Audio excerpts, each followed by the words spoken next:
really smooth compared to some of the tahinis you can get, which tend to go a bit lumpy if I need a lot of mixing. But, I think I talked about tahini last time, but it's just ground up sesame seeds.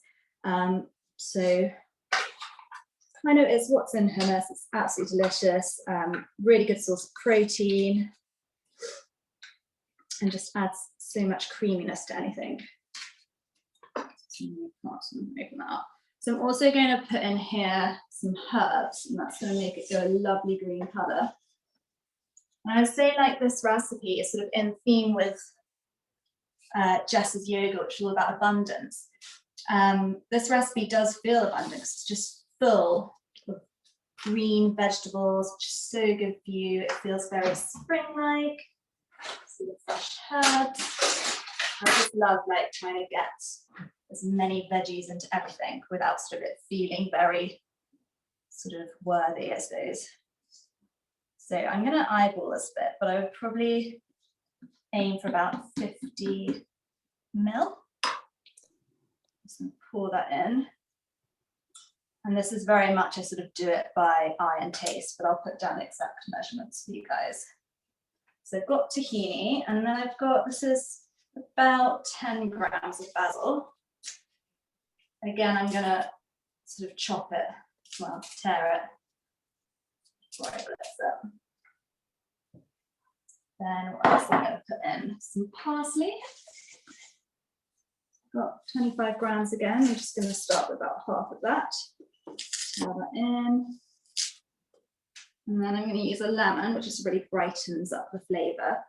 So I always like to zest my lemon. A lot of the vitamin C in lemon is found in the zest. So that's a really good tip. If you've got one, you may as well zest it as well. And on that note, this is the best thing for zesting. It's called a microplane. You can get it on Amazon for about 20 quid, I think. And it is literally a lifesaver. Really good for parmesan as well, garlic. I probably mentioned it last time to anyone who was on.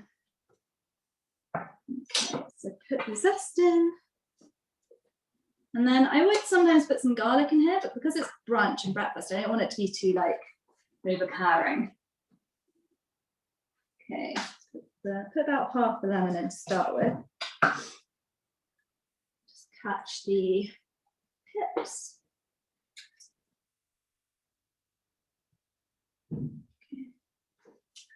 Annabelle? Yeah. I was going to ask about the tahini, because I noticed on the recipe you recommended the one. Do you think it really matters which type? Because I've noticed, like, if I get a certain tahini, like, it's such a different texture than other things. Is there, one that you really recommend? Yeah, well, I said this, the Beluzu one, this one is just so much smoother. I don't know what the difference would be. I guess they just grind it up more. But I mean, this Beluzu is such a good brand for everything. It's just, I think the quality is just so much better. Okay. But also there's another one, because that one, I'm not sure how expensive that is, but if you go to sort of a speciality shop, there's another one with a red top, and that's really good. So I'd say the really authentic ones that come from Lebanon or the Middle East, they're going to be your best shot. Rather than there's one that's really bad that I think Waitrose used to sell, but yes, I know what I mean. I think I've bought it recently, and it was just like, oh, it's so different to. Yeah, it's like chalky, isn't it? Horrible. Yeah. Okay, so I'm going to blend this up. It might need a bit of shaking.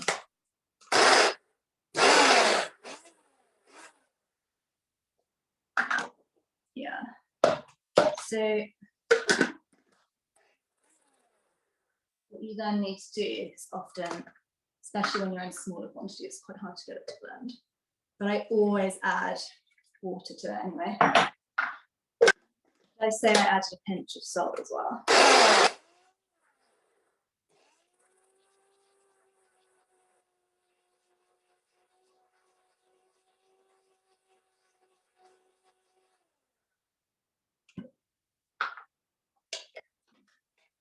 Looking really nice and green. I don't know if you can see this. My cameraman. Can you see that? It's getting there. I think it needs a little bit more of a blitz.